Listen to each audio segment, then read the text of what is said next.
My life was built on a lie. For 9 years, I poured my soul into caring for my wife, paralyzed after a tragic accident. I sacrificed everything. Then a routine checkup, a new doctor, and a few quiet words shattered my world. He saw something I didn't. Something hidden in plain sight. His advice was chilling, unthinkable. "Mr. Carter," he said, his eyes locked on mine, "you need to call the police." The truth about my wife, my family, was a nightmare I never knew I was living. Before I tell you how my world imploded, let me know in the comments where you're listening from. And hit like and subscribe if you believe in uncovering the truth, no matter how painful. The sheets felt rough beneath my worn hands, another morning wrestling, with fitted corners that never seemed to cooperate. It was the same routine day in, day out, for 9 solid years. The clink of the metal bed rail lowering echoed slightly in the too quiet living room. Our living room now dominated by the hospital bed where my Evelyn lay. Her eyes were closed, her face peaceful in a way that twisted my gut. It wasn't real peace. I knew that now, or at least a terrible suspicion had begun to fester. I'm Benjamin Carter, 73 years old. Most folks used to call me Ben. Not many call me anything these days. My hands trembled as I prepped the feeding tube. A slight tremor that wasn't just age. It was exhaustion, bone deep and relentless, settled into me like damp cold. 9 years. 9 years since that patch of black ice on I-84 sent a semi-truck jackknifing into our lives. Evelyn, my vibrant Evelyn, who loved hiking the Boise foothills and could talk the ears off, a statue, went silent that day. Spinal cord injury, the doctors said. Severe. Complete paralysis. No speech. Nothing left but the shallow rise and fall of her chest, a life sustained by machines and my unwavering care. I gave it all up. My small woodworking shop out back, where the scent of sawdust used to be my favorite perfume, now sits gathering dust. My tools lie untouched. My fishing buddies Dave and Mike, they still called for a while, but eventually the calls dwindled. They had their own lives, grandkids, retirement trips. I had Evelyn. My world shrunk to these 4 walls, dictated by the relentless rhythm of caregiving. 6 a.m. wake-up, bed bath, changing her position, feeding through the tube. Gentle range of motion exercises, the same ones the home nurse showed me years ago, feeling more futile with each passing day. Medications administered with meticulous precision. More turning, more cleaning. Reading aloud from old novels she used to love, my voice droning in the silence, wondering if any of it registered. Then waiting. Just waiting for the hours to pass, for the next task on the endless list. The pile of bills on the desk by the window grew taller each month. My retirement savings, painstakingly built over 40 years of teaching history, were bleeding dry. The medical co-pays, the specialized equipment rentals, the nutritional supplements. It all added up. My old Ford F-150, my trusty companion on countless fishing trips, gone last year. Dad's stamp collection sold the year before that. My own meals are usually toast and canned soup now. This faded flannel shirt probably seen its 4th winter. But it didn't matter. As long as Evelyn was here, as long as I could manage, that was all that counted. I repeated it like a mantra, a fragile shield against the encroaching despair. The doorbell chimed around 2 on Saturday afternoon, a jarring sound in the usual quiet. Daniel and Chloe. Their weekly pilgrimage. Daniel, my only son, 40 now, some kind of mid-level manager at a software company downtown. And Chloe, his wife, a real estate agent, always impeccably dressed, radiating an ambition that felt sharp around the edges. "Hey Dad, how's it going?" Daniel asked, his voice lacking energy, eyes scanning the room before settling somewhere over my shoulder. He placed a small plastic grocery bag on the kitchen counter. A couple of yogurt cups, maybe a banana, the cheapest offerings from the express lane. Chloe glided over to Evelyn's bedside, leaned down and murmured something close to her ear. I never caught those words. Empty platitudes, maybe. Or something else entirely. They took their usual spots on the sofa opposite the bed, maintaining a careful distance. The conversation followed its predictable script. Polite inquiries about Evelyn's condition, the unchanging condition. Then quickly, the shift to their world. Daniel's complaints about unrealistic sales targets, Chloe's boast about closing a deal on a pricey condo, their upcoming ski trip to Sun Valley. I listened, nodding, trying to muster the appropriate responses, but felt adrift, an observer of lives that no longer intersected with mine in any meaningful way. And then the inevitable segue. So, Dad. Daniel started shifting uncomfortably, running a hand through his thinning hair, that practiced look of reluctance settling on his face. Things are a little tight this month. Young Emily's orthodontist bill came in higher than expected. Chloe would seamlessly pick up the thread, her voice smooth as silk. And my car needed new tires, wouldn't you know it, right before the holidays. Just terrible timing. Always something. Always an unforeseen expense, a temporary setback. I looked at my son. He used to be such a sensitive boy, quick to tears, quick to hug. Had life, or perhaps Chloe, hardened him? Chloe, on the other hand, was a natural. She could spin a tale of woe with the effortless grace of an actress. I sighed inwardly, reaching for my wallet. The worn leather felt thin in my hands. How much do you need? I pulled out the last $300 I had in cash from my monthly pension check. Here. But Daniel, you two really need to start budgeting better. Oh, thanks, Dad. You're a lifesaver, Daniel said, the relief immediate and palpable as he pocketed the money. We'll pay you back first thing next month, promise. It was the same promise I'd heard countless times over 9 years, a promise as empty as the space Evelyn used to fill beside me. Chloe beamed, her smile bright and triumphant. You're the best father-in-law. Just then I saw it again. A flicker. Evelyn's brow furrowed for a split second. A tiny, almost imperceptible tightening around her closed eyes. Was she reacting to the conversation, to the exchange of money, or was it just an involuntary muscle twitch? My mind raced. I remembered other times Chloe insisting on preparing Evelyn's evening medication herself.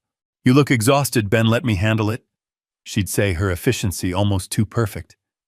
I know these dosages by heart. I'd been grateful then, seeing it as kindness. But now, and Evelyn's eyes.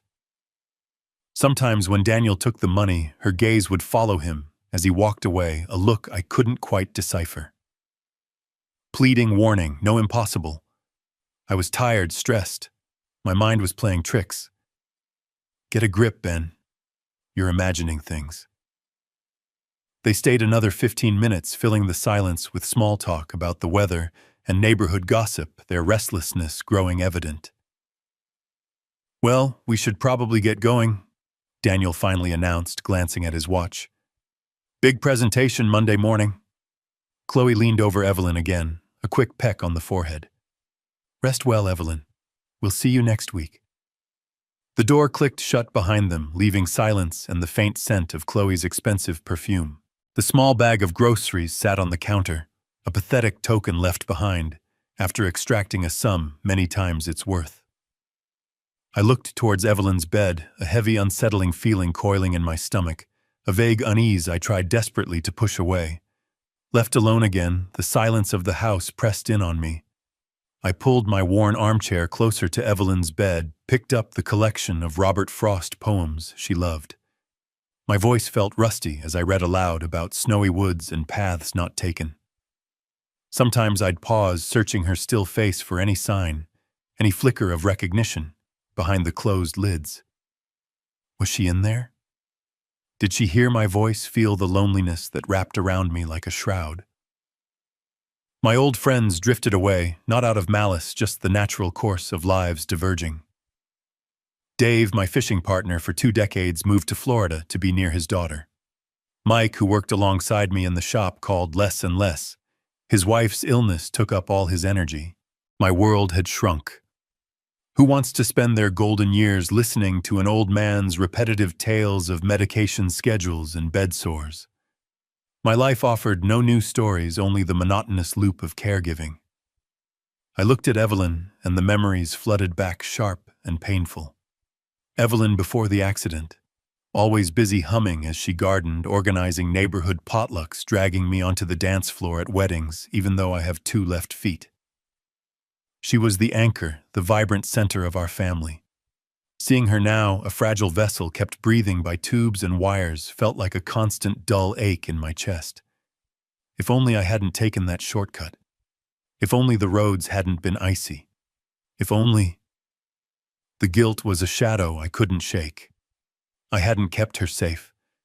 This constant care, this vigil, it was taking its toll. My back screamed in protest every time I had to lift or turn her. Sleep offered little respite, fragmented by worry, by Evelyn's occasional coughs, by the beeping monitors. I'd lost weight, my hair had gone completely white, and the face staring back from the bathroom mirror looked hollowed out, older than my 73 years. Trips outside were rare, strictly functional. Groceries, pharmacy runs, doctor's appointments. The world beyond my front door felt distant, unreal. Some nights when the house was utterly still save for the rhythmic sigh of Evelyn's ventilator, I'd sit alone in the dim kitchen light, nursing a cold cup of tea. The loneliness was a physical presence, heavy and suffocating. I missed talking to Evelyn, laughing with her, even arguing with her. Now only silence answered back. Daniel and Chloe were absorbed in their own orbits, fueled by ambition and social climbing. They saw my devotion to their mother as expected my duty. They didn't see or chose not to see the man disappearing behind the caregiver role.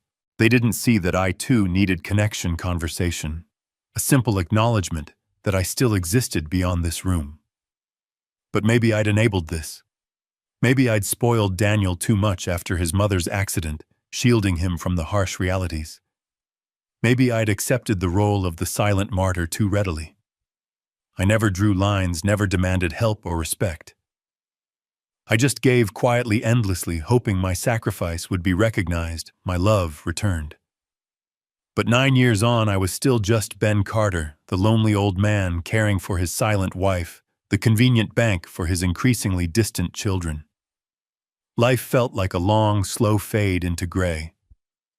Until that day at the hospital when a few unexpected words from a stranger cracked the facade wide open. It started subtly, a slight rasp in Evelyn's breathing that Tuesday morning. I chalked it up to the dry autumn air, maybe a bit of congestion. But by afternoon, the rasp had deepened into a worrying wheeze. Her forehead felt clammy, unnaturally warm beneath my palm. A fever. Low grade at first, but climbing steadily. Panic began to prickle at the edges of my carefully maintained composure. 9 years we'd managed everything at home, avoiding hospitals except for scheduled check-ins. But this felt different. This felt urgent. Her breathing grew shallower, each inhale a visible effort. The pulse oximeter I clipped to her finger showed her oxygen levels dipping below 90. Alarm bells screamed in my head. This wasn't something I could handle alone with her usual nebulizer treatments. My hands shook as I reached for the phone, my heart pounding against my ribs like a trapped bird. Calling 911 felt like admitting defeat, like I'd failed her somehow. But her labored breaths left me no choice. Waiting for the paramedics felt like an eternity, my gaze fixed on Evelyn's still face, praying silently. St. Luke's downtown felt colder, brighter, more impersonal than I remembered. The emergency room buzzed with a controlled chaos. Beeping machines, hurried footsteps on linoleum floors, hushed conversations, laced with medical jargon. The sharp scent of antiseptic burned my nostrils. They whisked Evelyn away almost immediately, leaving me adrift in a sea of plastic chairs and anxious faces in the waiting area. I sat there clutching a crumpled tissue, my mind racing through worst-case scenarios. Pneumonia. A lung infection. Something worse. Hours crawled by. I tried reading a tattered magazine, but the words blurred. Every time a nurse walked by, my head snapped up, hope and dread warring within me. Daniel and Chloe arrived nearly 2 hours after I called them. Daniel gave me a quick, awkward hug. "How is she, Dad?" he asked, his eyes already drifting towards the glowing screen of his phone. Chloe offered a tight smile. Poor Evelyn. This must be so stressful for you, Ben. Her sympathy felt thin, brittle. They sat down, but their presence offered little comfort. Daniel was soon engrossed in emails, his brow furrowed in concentration. Chloe scrolled through her social media feed, occasionally sighing dramatically about a missed showing or a difficult client. They asked the nurse for updates once, maybe twice, but their concern seemed performative, overshadowed by the constant pull of their own busy lives. Watching them, a familiar weariness washed over me, heavier than the fear for Evelyn. Late that evening, a doctor I hadn't met before approached me as I sat slumped in the waiting room chair. He looked younger than the attending physician, maybe early 40s, with kind eyes behind wire-rimmed glasses and an air of quiet intensity. "Mr. Carter," he asked softly. I nodded, bracing myself for bad news. "I'm Dr. Ramirez, one of the physicians reviewing your wife's case. Good news first, the antibiotics seem to be working, Mrs. Carter's pneumonia is responding well, and her vitals are stable." Relief washed over me, so potent it almost brought tears. "Thank God," I whispered. Dr. Ramirez hesitated for a moment. "There are a few other things, though, observations from her recent tests and a review of her long-term records. Would you mind stepping into my office for a moment? It might be easier to discuss privately." A knot tightened in my stomach. Privately. Why, Daniel and Chloe had left an hour ago, citing early meetings. It was just me. His office was small, functional, dominated by a large desk, covered in files and medical journals. He gestured for me to sit. "Mr. Carter," he began, choosing his words carefully. "I understand your wife suffered a severe spinal cord injury 9 years ago, resulting in paralysis." I nodded numbly. "Yes, complete paralysis. She hasn't moved or spoken since." Dr. Ramirez looked down at a chart, then back at me. "That's what the initial diagnosis indicated. However, during the neurological exam today, we noted some inconsistencies. Certain deep tendon reflexes, particularly in her lower limbs, showed a faint response. It's subtle, easily missed, perhaps, in a non-hospital setting, but it's not entirely typical for the level and type of injury described in her original file. It suggests some nerve pathways might still be partially intact, more than previously thought." He paused, letting that sink in. Faint response after 9 years of nothing. It didn't make sense. "But she's never moved," I stammered. "Not a twitch." "I understand," Dr. Ramirez continued patiently. "Which brings me to the second point. We ran comprehensive blood work due to the infection. Standard procedure. What struck us was the persistently high level of certain medications in her system, specifically benzodiazepines, sedatives, and powerful muscle relaxants. The levels are significantly higher than what we'd typically prescribe for managing spasticity or anxiety in a long-term paralysis patient, unless there were extreme uncontrolled spasms which don't seem to be documented in her recent history." He leaned forward slightly. "Mr. Carter, these aren't just slightly elevated levels. They're consistently high, suggesting prolonged administration at dosages that could induce significant lethargy, weakness, and suppress neurological responses in almost anyone, let alone someone with a pre-existing injury. Frankly, levels like these maintained over time could mimic or severely worsen symptoms of paralysis, making it very difficult to assess the true extent of the underlying neurological damage. My head started spinning. High levels. Chloe always handled the medications. She said the doctors prescribed them. Were the dosages wrong for 9 years? Furthermore, Dr. Ramirez pressed on, his voice, still gentle, but firm. The pattern of muscle atrophy observed isn't entirely uniform. Yes, there's significant wasting as expected after 9 years. But some muscle groups, particularly smaller ones in the hands and feet, show slightly less atrophy than anticipated, given the diagnosis of complete spinal severance at that level. Again, it's subtle. But combined with the reflex responses and the medication levels, it raises questions. He tapped a pen on the file. It suggests the possibility, just a possibility, mind you, that there might be some residual nerve function that has been consistently suppressed, preventing any potential for even minor voluntary movement or clearer assessment. Questions. Inconsistencies. Suppressed function. The words bombarded me, chipping away at the reality I'd accepted for nearly a decade. And lastly, Mr. Carter, Dr. Ramirez said, his gaze direct and filled with a gravity that made my breath catch. During my rounds this afternoon, when your son and daughter-in-law had stepped out, I spent some time observing Mrs. Carter. When I spoke to her directly, quietly, I noticed a distinct flicker in her eyelids. Not just a random twitch, but a seemingly responsive movement when I mentioned your name. And later a slight, almost imperceptible tightening around her eyes when a loud noise occurred in the hallway. These are minuscule signs easily dismissed, but taken together with the other clinical findings. He let the sentence hang, the implication echoing in the silence.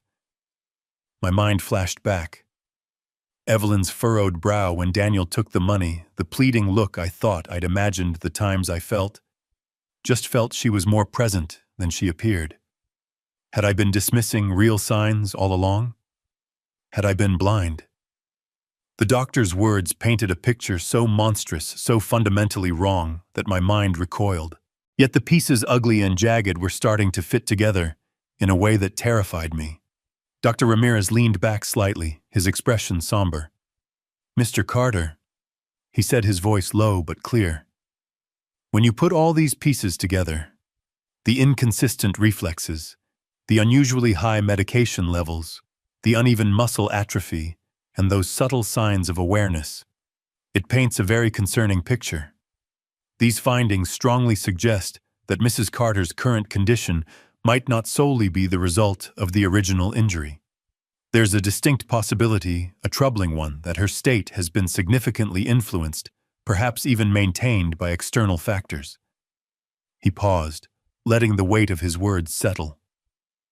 "Specifically, the prolonged high dosage of sedative and muscle relaxant medications. It raises the question of whether her true potential for recovery, however limited it might have been, has been masked or actively suppressed over these 9 years. And the term actively suppressed hung in the air, cold and sharp. He wasn't just talking about a medical misjudgment anymore. He was implying intent. He took off his glasses, rubbing the bridge of his nose for a moment, before looking directly at me again. "Look, I don't want to cause you undue distress. I know you've dedicated your life to caring for your wife. But as a physician, my primary responsibility is to my patient. My conscience, my professional ethics compel me to address these discrepancies. Ignoring them would be negligent. I've seen situations, unfortunately, where caregivers, for various reasons, sometimes misguided, sometimes malicious, misuse medication to manage or control a dependent individual." He wasn't accusing me, his tone was careful, but the implication was clear. Someone might be harming Evelyn intentionally, keeping her in this state. He leaned forward again, his gaze unwavering, the kindness in his eyes now mixed with a stark urgency. "Mr. Carter," he said. The softness gone from his voice, replaced by a firm gravity that made the small office feel suddenly cold. "I cannot make a definitive diagnosis of abuse or neglect without further investigations that go beyond the scope of this hospital visit. But based on the objective medical evidence and my clinical observations," he hesitated, as if gathering the courage to say the unthinkable, "Mr. Carter, I genuinely believe you should consider involving the police. Let them conduct a professional inquiry. There is something profoundly wrong here, and I fear your wife may be in a very vulnerable, perhaps even dangerous situation." "Call the police." The words hit me like a physical blow, knocking the air from my lungs. Police about my family, about Evelyn. It was insane. Impossible. My mind reeled, refusing to grasp the monstrous suggestion. The floor seemed to drop out from under me, leaving me suspended in a terrifying void of disbelief and dawning horror. I walked out of Dr. Ramirez's office like a man in a daze. His words echoed in the sterile hallway, bouncing off the polished floors, each syllable a hammer blow against the fragile walls of my reality. Call the police. It was ludicrous, preposterous, an insult. My first reaction was a surge of white-hot anger directed at the doctor. How dare he sit there in his starched white coat and cast such vile suspicion on my family, on me 9 years.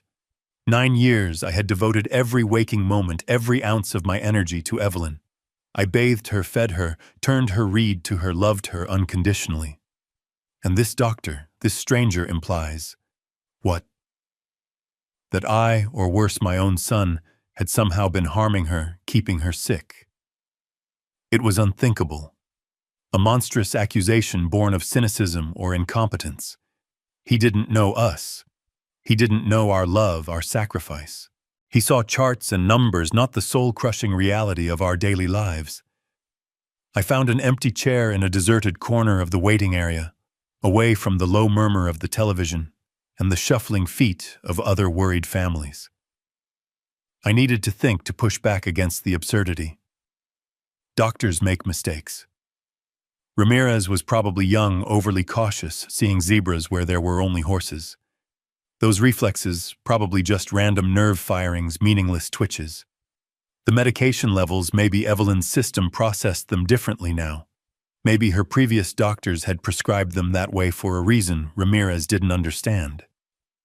Chloe handled the meds because she was younger, more organized, her hands steadier than mine. It was helpful, not sinister. Daniel and Chloe asked for money because life was hard, because raising kids and maintaining a career was expensive. They weren't villains. They were just struggling like everyone else. I clung to these explanations, repeating them in my head, trying to rebuild the dam Ramirez's words had breached. My life, my sacrifice had to mean something. It couldn't all be based on a lie. But the seed of doubt, once planted, began to sprout insidious roots. Call the police. The phrase wouldn't leave me alone. Why would a doctor risk his reputation, risk offending a grieving husband by suggesting something so drastic unless he genuinely believed it? Inconsistencies, high medication levels, suppressed function. The clinical terms swirled in my mind, refusing to be dismissed. Then unwelcome memories surfaced, fragments I'd long ignored. The time, maybe 3 years ago, when Sarah Jenkins, the kind home care nurse we'd had for a while, quit suddenly. She'd mumbled something about feeling uncomfortable about disagreements over medication schedules with Chloe. At the time, I'd sided with Chloe, assuming Sarah was just being difficult. Had Sarah seen something too? And Chloe's insistence on always being the one to give Evelyn her evening pills, shooing me away, gently saying I needed rest. Was it care or control? Evelyn's eyes. That flicker Ramirez mentioned. Had I seen it before? Yes. Brief moments easily dismissed as tricks of the light or my own fatigue-addled imagination. Moments when she seemed present. A slight tightening around her mouth when Daniel would talk loudly on his phone near her bed. A brief widening of her eyes when Chloe dropped a tray once. Had she been trying to communicate, trapped behind a wall of drugs and enforced silence? The thought was a physical pain, a sharp stab beneath my ribs. I felt torn in two, caught between the instinct to protect my son and the terrifying possibility that my wife, the woman I loved more than life itself, had been suffering a different kind of imprisonment all these years right under my nose. I decided then, sitting there under the harsh fluorescent lights of the hospital, that I couldn't just dismiss Dr. Ramirez's words no matter how much they horrified me. I wouldn't call the police, not yet. That felt like a betrayal too immense to contemplate based solely on suspicion. But I would watch. I would listen. Not with the eyes of an accuser, not initially anyway, but with the desperate hope of proving the doctor wrong, of finding simple explanations for the inconsistencies he'd pointed out. I needed to reassure myself that my family, my life, wasn't the monstrous lie he hinted at. Evelyn was still in the hospital, recovering from the pneumonia, giving me a different vantage point.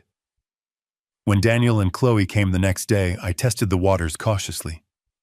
You know, I began trying to sound casual. That new Dr. Ramirez, he mentioned some Unusual reflex responses Evelyn had. Said he hadn't seen that often with her type of injury. Chloe immediately waved a dismissive hand. Oh, those young doctors always looking to find something new to write a paper about. Evelyn's condition hasn't changed in 9 years, Ben. It's probably just involuntary spasms. Don't let him worry you. Daniel chimed in quickly, perhaps too quickly. Yeah, Dad. You're stressed enough as it is. Ramirez probably just doesn't have her full history. We know Mom's baseline. They seemed overly eager to shut down the conversation, changing the subject to the hospital food and how uncomfortable the visiting chairs were. There was a subtle tension in their shoulders, a forced brightness in their smiles that hadn't been there before. Later, I overheard Chloe telling Daniel quietly but firmly outside Evelyn's room. We need to talk to the attending physician, make sure Ramirez doesn't overstep. Overstep. Why would thoroughness be considered overstepping unless they had something to hide? My focus sharpened, zeroing in on the aspect Ramirez had emphasized: the medication. When Evelyn was eventually discharged back home a few days later, Chloe resumed her role as the efficient medication administrator. Okay, time for Evelyn's relaxants, she'd announce cheerfully each evening, carefully sorting pills into a weekly dispenser. I started paying closer attention. Which ones are those again, Chloe? I asked one night, pointing to the small blue pills. Oh, just the usual muscle relaxant Dr. Peterson prescribed years ago, she replied breezily, not meeting my eye. Helps keep her comfortable. The dosage hasn't changed, I pressed gently. Why would it? She snapped back, a flash of irritation crossing her face before she smoothed it over. It's what works. Don't worry about it, Ben. I've got it handled. Her defensiveness was a tiny red flag.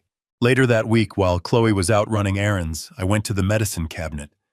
I found the current bottles' names I vaguely recognized.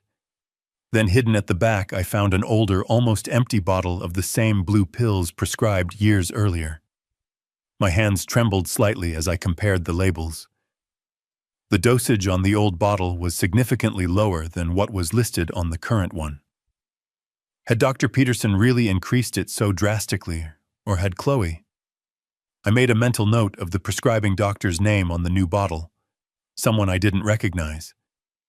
Why had they changed doctors without telling me? My senses, dulled by years of routine and grief, felt newly alert. I started noticing things I hadn't before. Daniel pacing in the backyard while talking on his cell phone, his voice low and urgent, occasionally glancing back towards the house. Chloe spending long periods in their room with the door closed after our brief tense conversations about Evelyn's medication or finances emerging later, with red-rimmed eyes, but a composed facade. Once I walked into the kitchen unexpectedly and heard the tail end of a hushed, angry exchange between them. Can't keep this up forever, Chloe. What if he finds out? Daniel hissed. He won't find out if you just stick to the plan? She whispered back fiercely before they both fell silent, startled by my presence. They quickly plastered on smiles, asking if I needed anything, but the air crackled with unspoken tension. Their secretive behavior, the palpable stress radiating from them, whenever I brought up anything remotely sensitive, contrasted sharply with the image of caring, albeit busy children they projected. Driven by a growing unease, I found myself rummaging through the old filing cabinet in the spare room one afternoon, looking for Evelyn's birth certificate for some hospital paperwork. My fingers brushed against a thick manila folder labeled Accident and Insurance, 2016. I pulled it out, dust motes dancing in the afternoon light. Inside were the police reports, copies of insurance claims, hospital discharge summaries. I hadn't looked at these papers in years. The pain had been too raw. Now I forced myself to read them with fresh eyes, Dr. Ramirez's words echoing in my mind. The police report seemed straightforward enough. Icy roads, loss of control, tragic accident. But the insurance section. Evelyn had a substantial life insurance policy taken out shortly after Daniel was born, standard practice. But there was also a secondary accident-specific policy with a surprisingly large payout for permanent disability, added just 6 months before the crash. I didn't remember discussing that second policy with her. Who had initiated it and the beneficiary paperwork? Chloe's name was listed alongside mine as a secondary contact and recipient for claim information. Why I tried to recall Daniel and Chloe's reaction in the chaotic days following the accident. Had they seemed overly interested in the financial aspects, I remembered Chloe being remarkably efficient in dealing with the insurance adjusters handling mountains of paperwork while I was numb with grief. Had her efficiency masked something else, a cold dread began to seep into me. The accident itself might have been random, unavoidable, but had my son and daughter-in-law seen it not just as a tragedy, but also as an opportunity? Sarah Jenkins. The name surfaced from the fog of the past.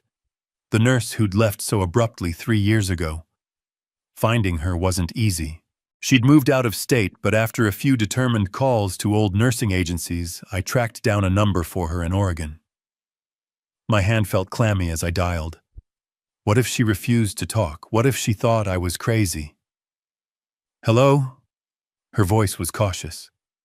Sarah, it's Ben Carter, Evelyn Carter's husband. There was a long pause. Mr. Carter, she finally said, her tone guarded. It's been a long time. Is everything all right with Evelyn? I took a deep breath. Sarah, I need to ask you something important. About why you left. You mentioned feeling uncomfortable. Another pause, longer this time. Mr. Carter, she said, her voice dropping to almost a whisper. I probably shouldn't. Chloe, your daughter-in-law, she made things difficult. Difficult how, Sarah? Please. It's vital I understand. I explained briefly about the new doctor's concerns, the medication levels. Sarah sighed, a sound heavy with resignation. All right, she conceded. Chloe was controlling, especially about the medication. She insisted on administering the evening doses herself, even when I was there. A few times I noticed the dosages she prepared seemed higher than what was charted, especially the sedatives. When I questioned her, she became very defensive, said she had specific instructions from a specialist I didn't know. Sarah continued. And Evelyn. Sometimes when Chloe wasn't around, I felt she was more aware. A slight squeeze of my hand, a flicker in her eyes when I talked about her garden. But whenever Chloe was present, Evelyn seemed completely non-responsive. I tried mentioning it subtly, but Chloe dismissed it as wishful thinking, even got angry once. I got a bad feeling, Mr. Carter. Like something wasn't right. I couldn't prove anything, and frankly, Chloe made me feel like I was imagining things, even threatened to report me for questioning her care. So I left. I couldn't work in that environment. Her words, hesitant but clear, were a chilling confirmation.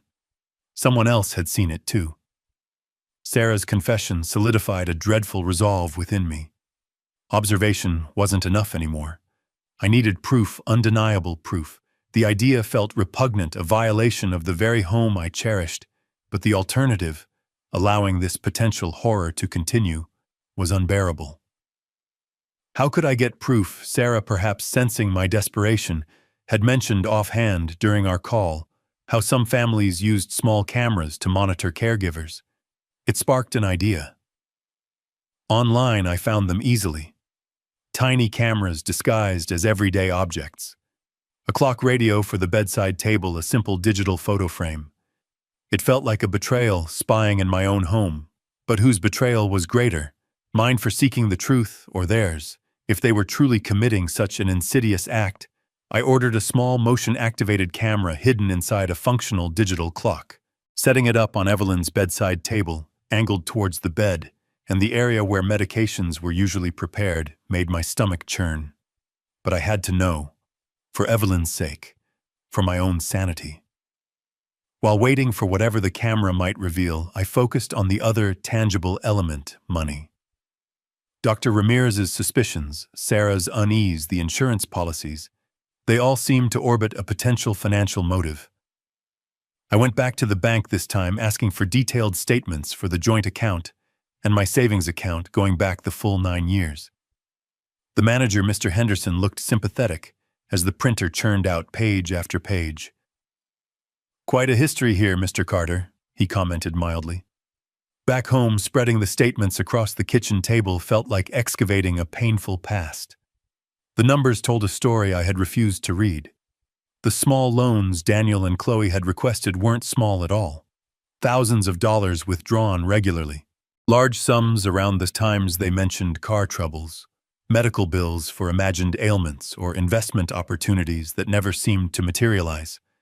There were no deposits indicating repayment. None. Then I started cross-referencing dates. A $5,000 withdrawal just before their 10th anniversary trip to Europe. A trip they'd told me was funded by Chloe's bonus. A series of $2,000 withdrawals coinciding with the down payment on Daniel's luxury SUV, a vehicle he claimed he got through a company lease program. Credit card payments made from my account to high-end department stores' charges I didn't recognize. The total was staggering, far exceeding the rough estimates I'd made. Over 9 years, it wasn't just my savings that had vanished. A significant chunk of the initial insurance payout for Evelyn's disability had been systematically siphoned off. They hadn't just been borrowing. They had been bleeding me dry funding, a lifestyle completely at odds with their constant narrative of financial struggle. The camera yielded its terrible fruit 3 days later. I plugged the small memory card into my old laptop, my hands shaking so badly I could barely guide it into the slot. The footage started innocuously. Me reading to Evelyn, the home health aide, doing her routine checks. Then evening came. Chloe entered the frame humming softly, carrying Evelyn's usual array of pill cups. She set them down, glanced towards the hallway, then quickly opened one of the bottles, the blue pills Sarah had mentioned. Instead of taking out the prescribed 2, she shook out 3, hesitated, then added a 4th, crushing them slightly with the back of a spoon, before mixing them into the applesauce she used to administer the medication. She then carefully put the bottle back, making sure it looked untouched. My blood ran cold. It wasn't a mistake. It was deliberate. The footage continued. A few nights later, the audio picked up a hushed argument between Daniel and Chloe after I had gone to bed. Getting impatient. Daniel, 9 years, Ramirez is asking too many questions. Chloe's voice was sharp, strained. What do you want me to do? Daniel retorted, his voice muffled but audible. Increase it too much and someone will notice. Sarah almost did.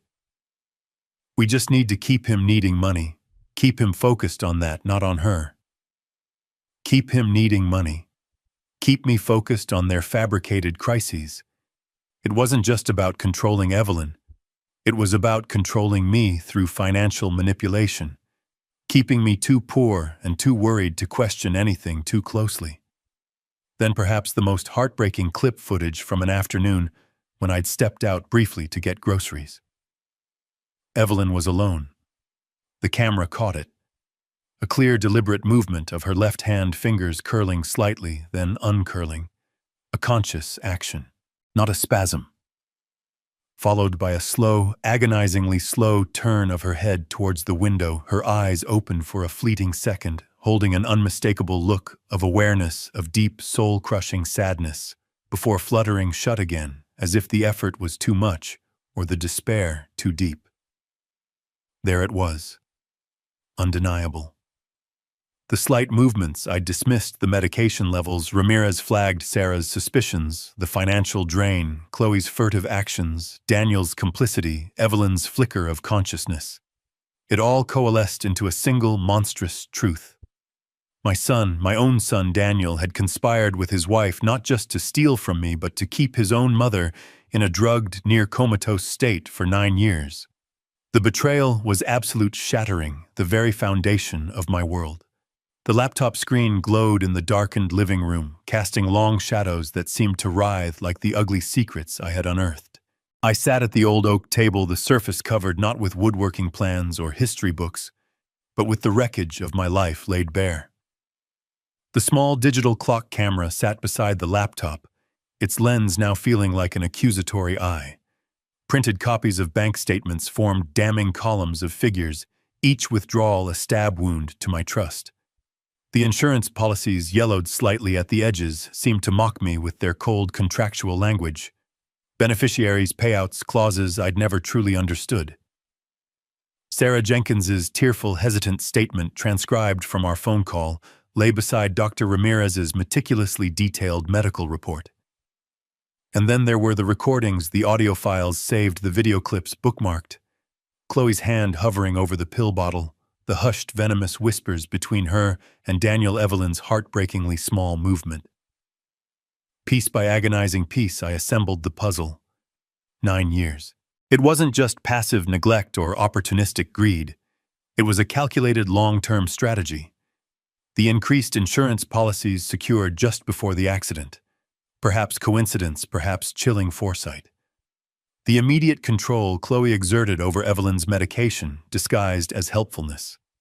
The constant escalating financial demands from both Daniel and Chloe, creating crises that kept me distracted and dependent on their supposed support, while systematically draining my resources. The dismissal of any potential signs of Evelyn's awareness. The lies about her condition, about doctors' recommendations, about finances. It was all there. A meticulous, cruel deception, designed to keep Evelyn imprisoned in her own body, and me trapped in a cycle of caregiving and financial depletion, all while they lived comfortably, even luxuriously, off the proceeds of this quiet horror.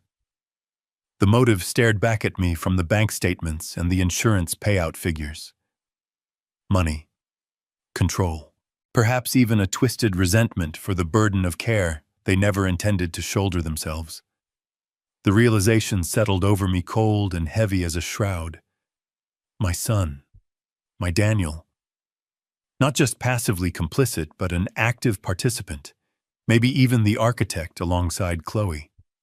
He wasn't just weak, he was cruel. He had looked me in the eye week after week, accepted my hard-earned money, listened to my worries about Evelyn, all while knowing the truth, all while perpetuating the lie that was slowly destroying both his parents. The image of the sweet boy who used to hold my hand, the young man I'd been so proud of at his college graduation. That image shattered, replaced by the face of a stranger capable of unimaginable betrayal. The love I felt for him curdled into something akin to horrified revulsion. How could he? How could anyone do this to another human being, let alone their own mother? The choice lay before me, stark and terrible. Protect my son, bury this monstrous secret, and condemn Evelyn to potentially years more of this living death, becoming complicit myself through silence. Or expose the truth, unleash the legal storm, destroy what was left of my family, but potentially free Evelyn and find some semblance of justice. My mind screamed denial, pleaded for another explanation, a way out that didn't involve such utter devastation.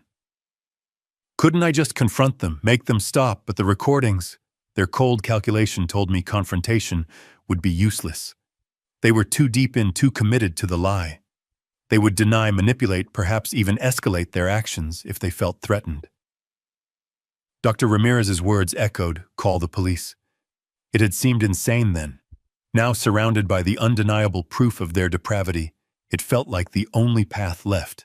My love for Evelyn, the memory of the vibrant woman she was, the burning rage at their 9 years of calculated cruelty, the simple fundamental need for truth and justice.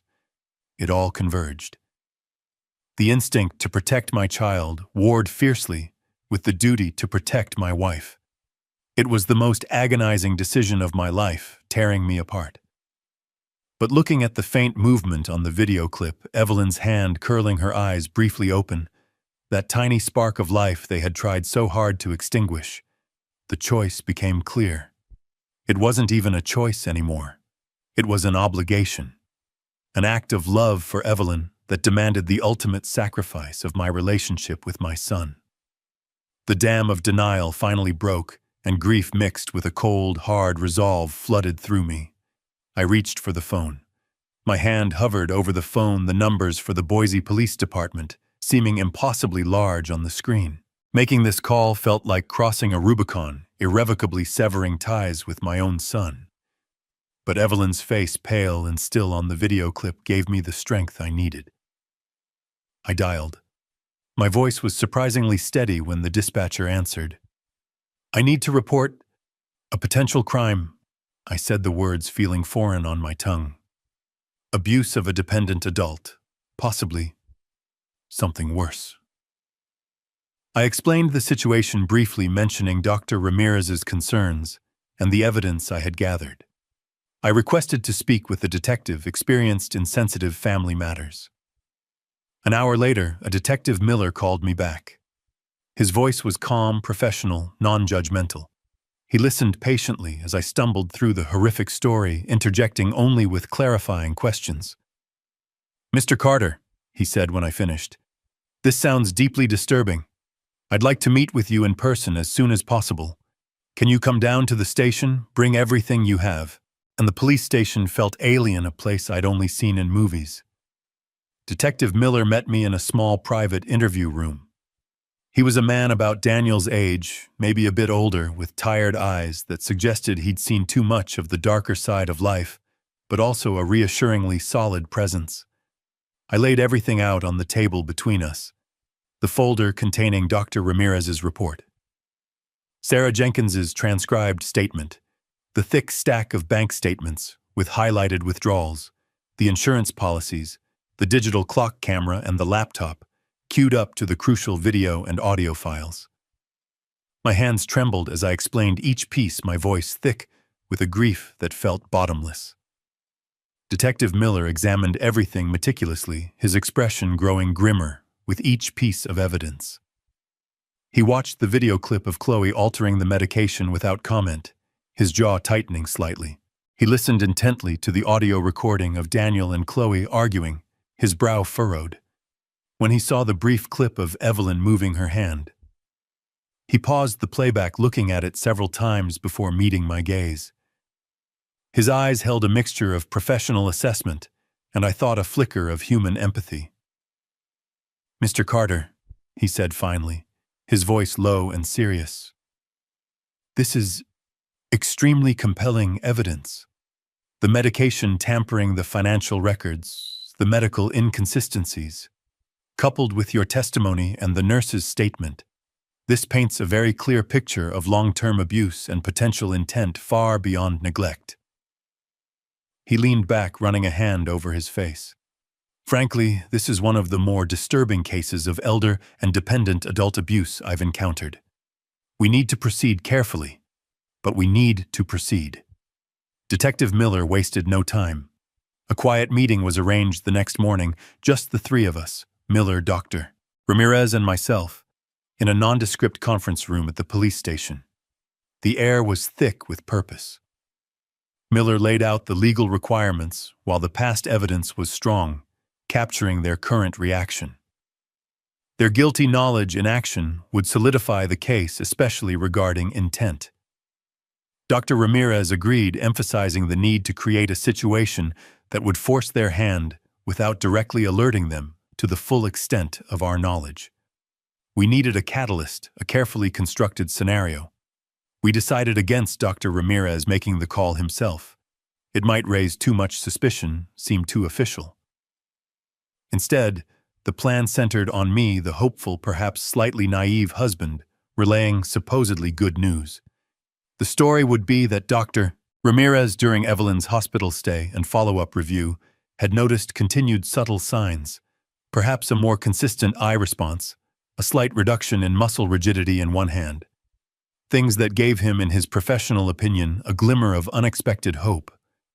He supposedly suggested to me that while a full recovery was highly unlikely, perhaps some intensive specialized therapy might yield minor improvements, maybe even regain some limited communication. Crucially, Ramirez supposedly recommended a new, highly regarded physical therapist, a specialist from outside Boise, maybe Portland, known for innovative techniques with severe neurological cases. I would tell Daniel and Chloe that I'd already reached out, and this therapist, Dr. Alistair Finch, had agreed to come for an initial in-home consultation next week. I would present it as my own decision fueled by Ramirez's cautious optimism, a desperate husband clinging to any shred of hope.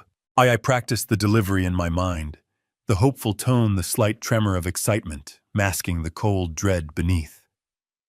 We needed them to believe I was acting independently, driven by love and a renewed, perhaps foolish optimism. The objective was simple yet fraught with tension: to see how they would react to the prospect of external expert eyes examining Evelyn closely outside of their controlled environment. Would the idea of potential, albeit minor, improvement and scrutiny send them into a panic?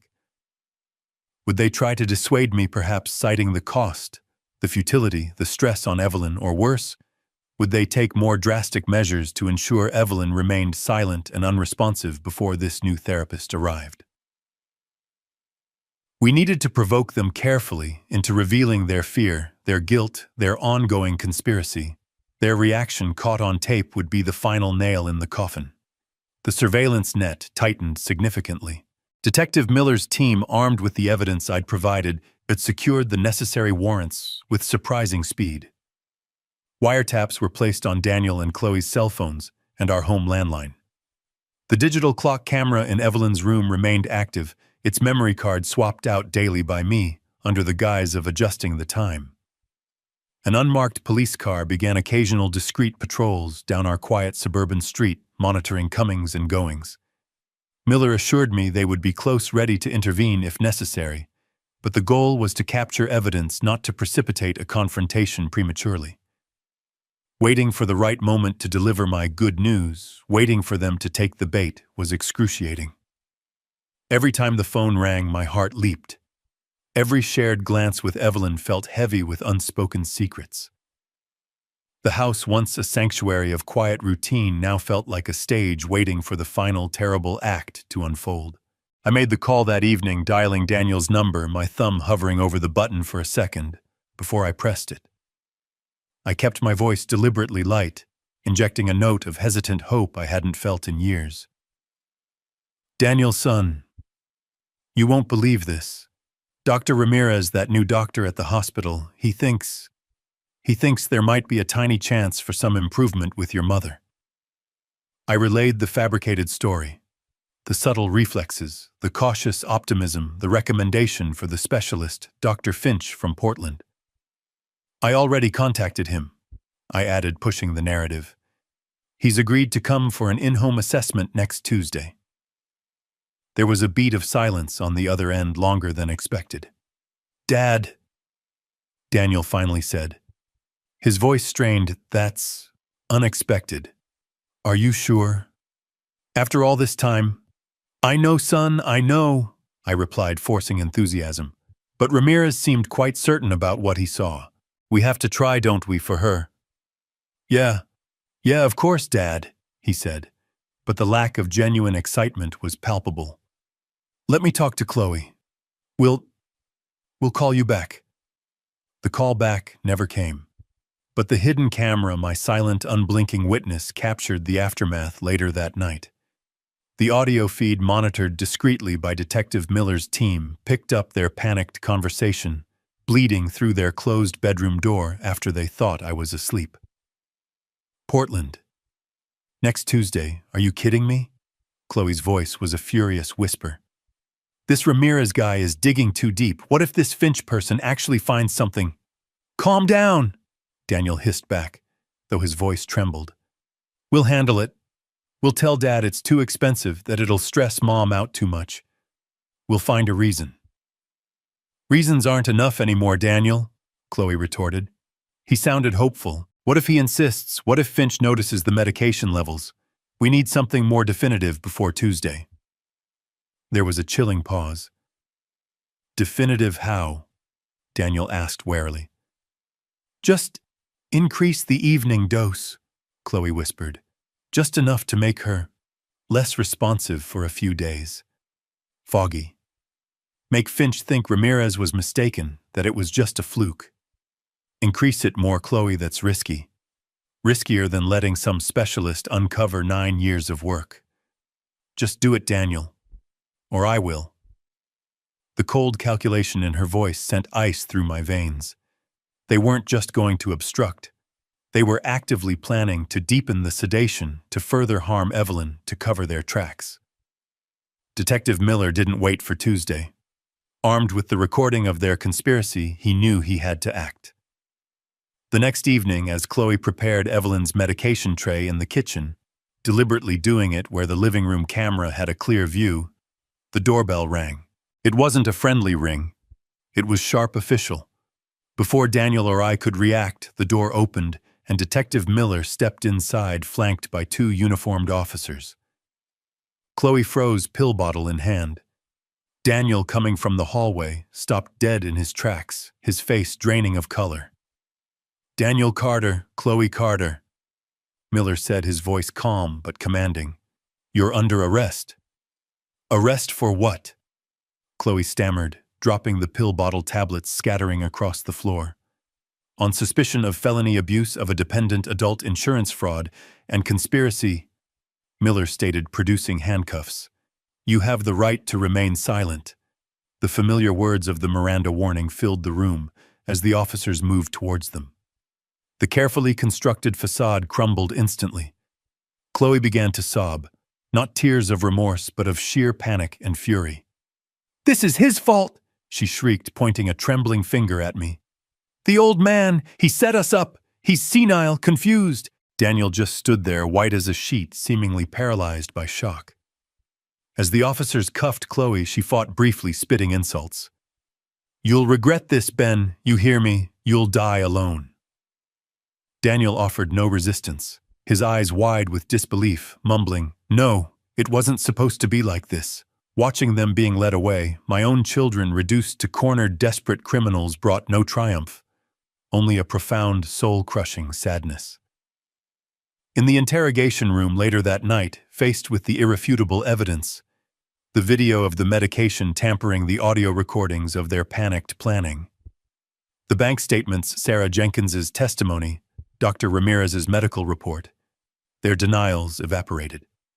Chloe tried to blame Daniel, initially painting him as the mastermind who forced her hand. But the recordings clearly showed her active, often leading role. Daniel, confronted with the sheer weight of his betrayal, finally broke down completely. The full confession spilled out, ugly and raw. It was about the money, primarily. The life insurance payout after the accident had been substantial, and Chloe, listed as a contact, had quickly gained control over managing it for Ben's benefit. They'd tasted a lifestyle beyond their means and couldn't give it up. Keeping Evelyn incapacitated meant continued access not only to any remaining insurance funds, but also to my pension and savings, which they systematically drained through fabricated emergencies and outright theft disguised as loans. They saw me as a means to an end, a source of funds, until I eventually passed away, leaving them everything. Their method was insidious, a slow poisoning over 9 long years. They admitted to deliberately administering excessive doses of prescribed sedatives and muscle relaxants, starting shortly after Evelyn came home from the hospital. They'd found a less scrupulous doctor willing to renew prescriptions without thorough follow-ups, easily convincing him it was necessary to manage Evelyn's supposed severe spasticity and agitation symptoms, likely exacerbated, if not entirely caused, by the drugs themselves. They carefully managed the dosages, enough to keep her deeply sedated, unresponsive, unable to move or communicate, but not enough, they hoped, to cause immediate fatal overdose. It was a cruel balancing act performed daily for nearly a decade. Chloe was usually the one physically giving the medication, particularly the evening doses, which were often higher. Daniel handled the financial manipulation, the gaslighting, convincing me I was stressed, or imagining things isolating me from friends, and ensuring the money flowed steadily into their control. They admitted they knew Evelyn wasn't completely gone. They'd seen the flickers of awareness too, the brief moments of connection. Those moments terrified them, spurring them to maintain, even increase, the sedation, ensuring she remained their silent, profitable prisoner. The flashing blue and red lights painted surreal streaks across my living room walls as they led Daniel and Chloe away. Seeing my own children handcuffed, their faces masks of disbelief and dawning terror, wasn't a victory. It was a funeral. the death of the family. I thought I knew the final brutal end of the son I had raised. The house felt unnaturally large and empty after they were gone, filled only with the echo of sirens fading into the night and the wreckage of their final desperate outburst.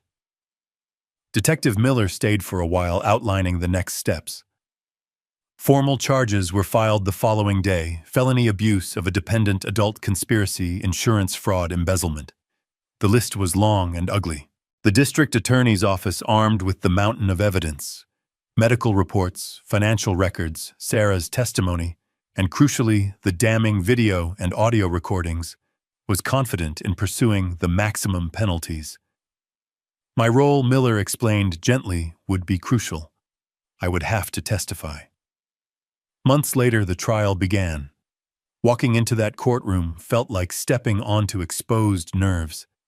The air hummed with a morbid curiosity I could feel pressing in on me. Reporters scribbled in notebooks, sketching artists captured grim faces. Daniel and Chloe sat at the defendant's table, looking thinner, paler, their expensive clothes replaced by ill-fitting suits provided by their defense attorneys. They wouldn't meet my eyes. When it was my turn to take the stand, my legs felt like lead. But as I sat there facing the jury, facing the judge, facing the ghosts of my past, a strange calm settled over me. I simply told the truth. I recounted the 9 years of care, the gradual isolation, the constant financial drain disguised as family need. I described finding the evidence, the horror of realization, the agony of choosing between my son and my wife. My voice cracked only once when I spoke of Evelyn's tiny conscious movement caught on camera. Dr. Ramirez followed, presenting his medical findings with clinical precision, explaining how the excessive medication levels systematically suppressed Evelyn's neurological function, masking her true condition, creating a state of artificial paralysis. Sarah Jenkins testified next, her voice trembling slightly, but firm, corroborating the suspicious medication practices and Evelyn's fleeting moments of awareness. The defense lawyers tried to paint me as a grieving, confused old man, easily manipulated, perhaps even senile, echoing Chloe's desperate accusations. They tried to discredit Sarah as a disgruntled former employee. They questioned Dr. Ramirez's conclusions, suggesting alternative medical interpretations. But their arguments crumbled when the prosecutor played the recordings. The courtroom fell utterly silent as Chloe's voice filled the air, discussing increasing the dosage before Dr. Finch arrived. Then Daniel's strained agreement. The raw, undeniable proof of their cold calculation hung heavy in the air, stripping away any pretense of innocence, any shred of doubt. You could feel the shift in the room, the collective intake of breath, the hardening in the jury's eyes. The jury deliberated for less than a day. When they filed back in, their faces were solemn, resolute. Guilty. On all counts. The word resonated through the courtroom, not with triumph, but with the heavy thud of finality. Chloe let out a strangled sob. Daniel simply stared straight ahead, his face a blank mask. The sentencing followed swiftly. The judge, his voice stern, spoke of the profound betrayal, the egregious violation of trust, the cruelty of a crime committed not in a moment of passion, but meticulously, day after day, for nearly a decade against a defenseless victim. He spoke of the exploitation of a father's love and a husband's devotion.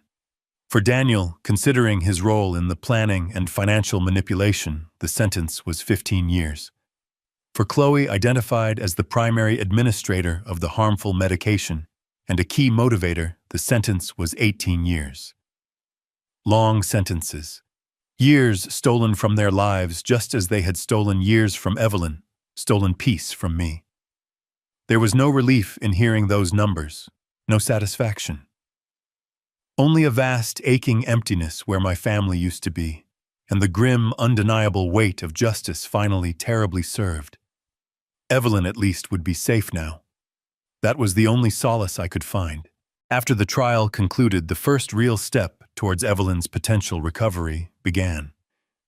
We moved her from St. Luke's to a highly recommended neurological rehabilitation center, just outside the city, a place known for its expertise in complex cases. The initial days there were focused on one critical, delicate process, slowly, carefully tapering her off the cocktail of sedatives and muscle relaxants that had held her captive for 9 years. It was a medically supervised withdrawal fraught with potential complications, but absolutely necessary. It was the first key turned in the lock of her long imprisonment. The journey back was arduous, a slow climb out of a deep, dark well. Physical therapy started gently working to counteract years of induced immobility. Therapists patiently moved her limbs, coaxing dormant muscles, celebrating the smallest flicker of response, a toe wiggle, a slight tensing in her forearm. Progress was measured in millimeters in single degrees of motion regained. Speech therapy was equally challenging. 9 years of silence compounded by the neurological fog of the drugs had taken a heavy toll. At first there were only guttural sounds, expressions of frustration. Then, slowly, painstakingly, came mumbled syllables, then slurred words. Her eyes, once vacant, now held flashes of the old intelligence, but also profound sadness, and at times sheer terror, as if recalling fragments of her lost years. There were good days and bad days. Days filled with tiny victories, lifting a spoon halfway to her mouth, forming a coherent 2-word phrase, and days filled with setbacks, exhaustion, and tears of frustration, both hers and mine. The doctors were cautious, reminding me that 9 years of such heavy sedation could leave permanent damage. Full recovery was unlikely. But any recovery, any step back towards the woman she was, felt like a miracle hard won. We celebrated every small milestone, every reclaimed piece of her stolen life.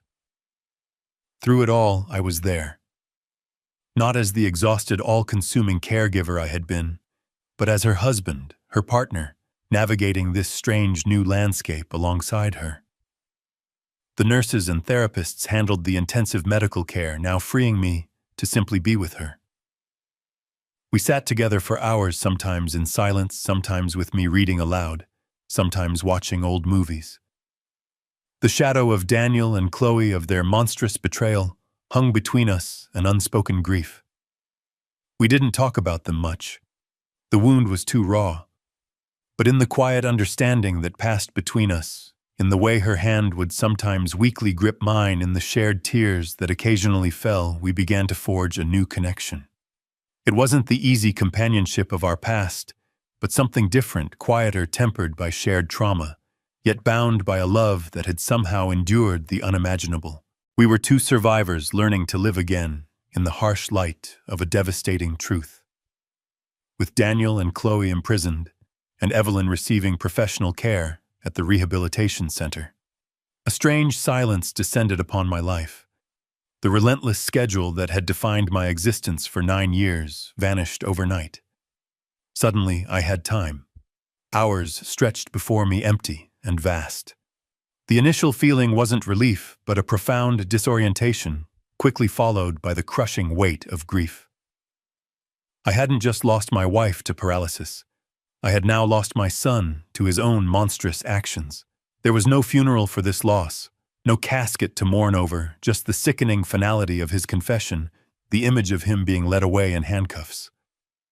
I was free from the burden of caregiving, yes, but adrift in the wreckage of my family, grappling with a betrayal so deep, it felt like a part of my own soul had been amputated. Slowly, tentatively, I began to step back into the world I had left behind. One afternoon, I found myself dialing Dave's number down in Florida. Hearing his familiar booming laugh after so long felt like finding a lifeline. We talked for over an hour, not about the horror of the trial. The news had sadly reached him, but about fishing, about old times, about the simple things. I called Michael too, and we made plans to grab coffee the following week. I even ventured out to my old woodworking shop. The dust lay thick on everything, the tools cold and silent. I picked up a chisel, felt its familiar weight in my hand. I wasn't ready to create anything yet, but just being there, surrounded by the scent of old wood, felt like reclaiming a small piece of myself. The financial pressure had eased significantly, though the scars remained.